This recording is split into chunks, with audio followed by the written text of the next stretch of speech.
As we're heading towards the new year and the old year is ending, I don't really want to talk about New Year's resolutions, but I do want to talk about thinking about old or ancient ways of thinking that helps us to become new. Quite often we talk about old things as bad, new things as good. But if something is very old, we call it ancient, and then suddenly there's some mystery about it, something that is attractive to us.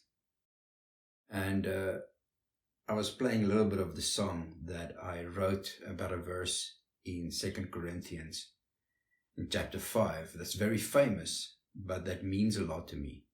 It talks about what we are in Christ, how we've been made new.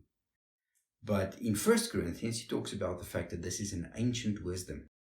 That this has been God's plan from the very beginning. So he had a very ancient or old plan to make us new. And so in the new year, my desire for myself, and I pray this for you as well, is that you would discover the ancient ways of God so that you can live in the newness of life that God has for you. Because it's about living sensibly. It's about living with purpose. I think our big frustrations when we get to the end of the year, when we looking towards a new year, we want the next year not just to be more successful, but more meaningful. We want our lives not just to be longer, but to be more purposeful. And as we plan to live more purposefully, I think that's the right time to ask questions. We have answers in this particular book, in this particular chapter. It's from 2 Corinthians 5 that we have that phrase, we walk by faith and not by sight or by appearances.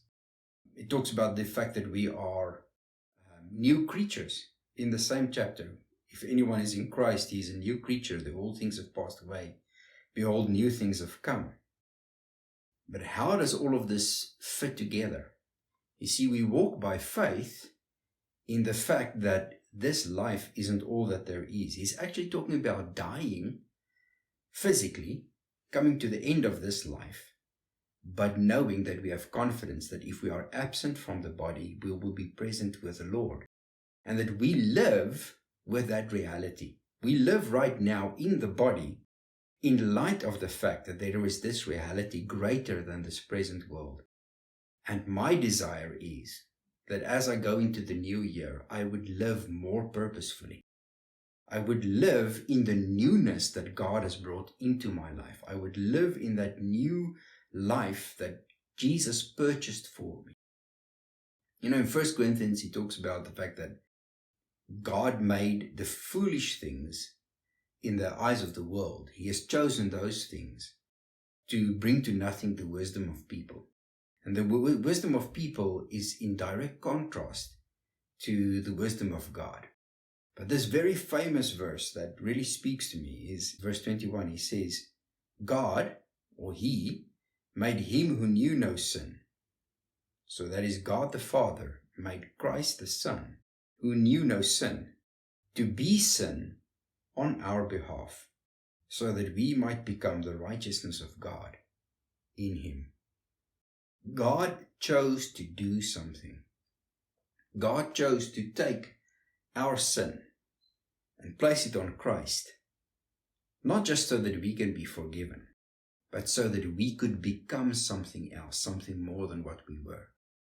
He put our sin on Christ so that we could become God's righteousness in Christ.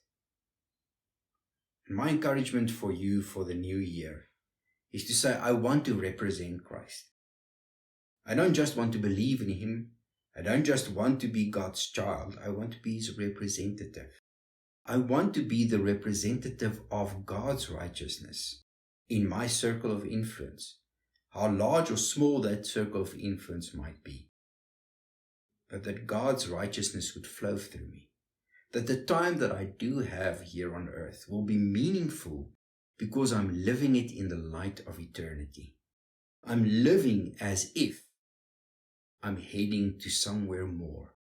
I want to be a blessing to the people around me. I want to live life to the fullest, yes, but not just in pursuit of my own pleasures, not just in pursuit of what makes me happy, because my true happiness is found in knowing that I am pleasing the one that made me.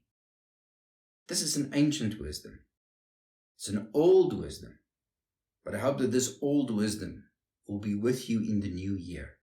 That in the new year, you won't make a resolution simply to be a better person, but rather that you will make a resolution to live in the newness of life that God has already implanted in you if you believe in Jesus. God made him who knew no sin to be sin for us, so that we might become God's righteousness in him.